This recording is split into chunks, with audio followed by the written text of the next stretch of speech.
Now, today's video games are really built on a very Hollywood aesthetic, but at the end of the day, you're looking for the same thing you were looking for 20 years ago. You're looking for gameplay.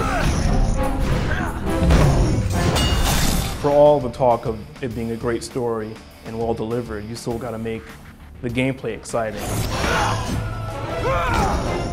A lot of games you're just kind of running and shooting and running and shooting. But this game, you're constantly active. The battles are fun, the story is great, but I think it's the actual play of the game that will keep you coming back. In the nearly 20 years that this franchise has been around, you're always in control of a young, acrobatic, sort of agile warrior who saves the day through a combination of running, jumping, flipping, and fighting. Puzzles are definitely a big part of the Prince of Persia franchise and a big part of this game as well.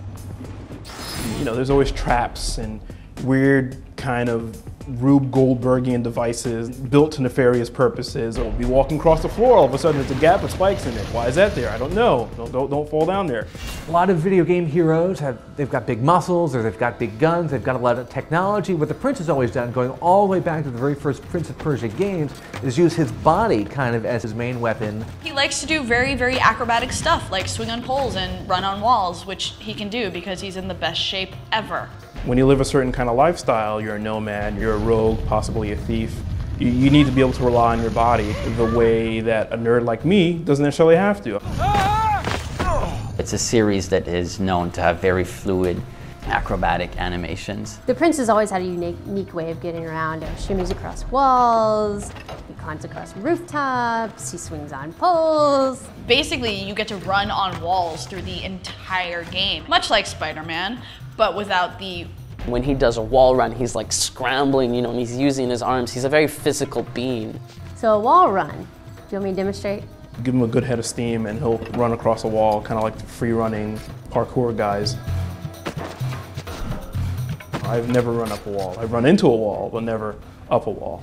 So the Prince has got on his hand this gauntlet, so he can scrape his way down walls. The primary ability of the gauntlet is what we call the grip fall. The glove allows the Prince to basically glide down any vertical surface.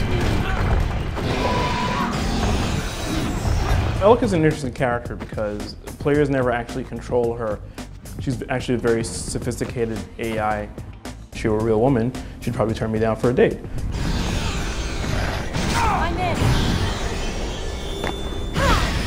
We've taken a step away from the traditional Save the Princess game. It's not about, you know, the princess at the end. Why not have the player interact all the way throughout the game? There's almost a Zen aspect to it where you are traveling around with this partner and like you're healing a world, so you're actually making it nicer. It's kind of like watching acrobatic trapeze artists. She'll grab your arms, help you swing to the next destination. You fall off a cliff. Clip, she'll grab you and throw you back on.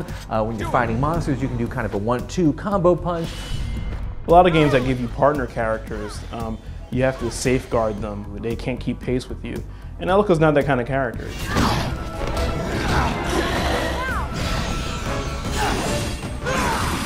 I think Elika holds her own enough for gamers to appreciate her being around.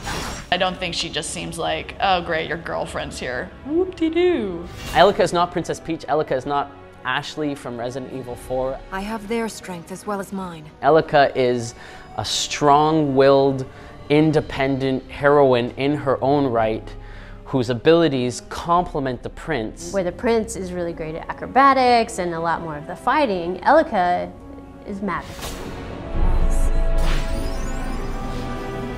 She actually possesses a magic compass. Whenever the Prince gets lost, she puts him right back on the right track again. And so she's got some sort of GPS system. Slide down this ramp, jump onto this cliff, and make sure to avoid the corruption on your left. The main manifestation of Elika's ability is the save me. Oh no! Oh crap! Elika rescues you and you don't get a game over screen and load and all that stuff. You know, there's no dying in the game. There's no death. There's no retry screen. I like that games are manipulating death in a way that is more pleasurable. We wanted the player to barely ever have to interact with menus. Why have a splash screen telling you died, do you want to retry? If you don't want to retry, you turn off your console. It just cuts out all that pause and gets you right back into what you were doing. It moves quick. This game keeps you there because of how much fun it is to play.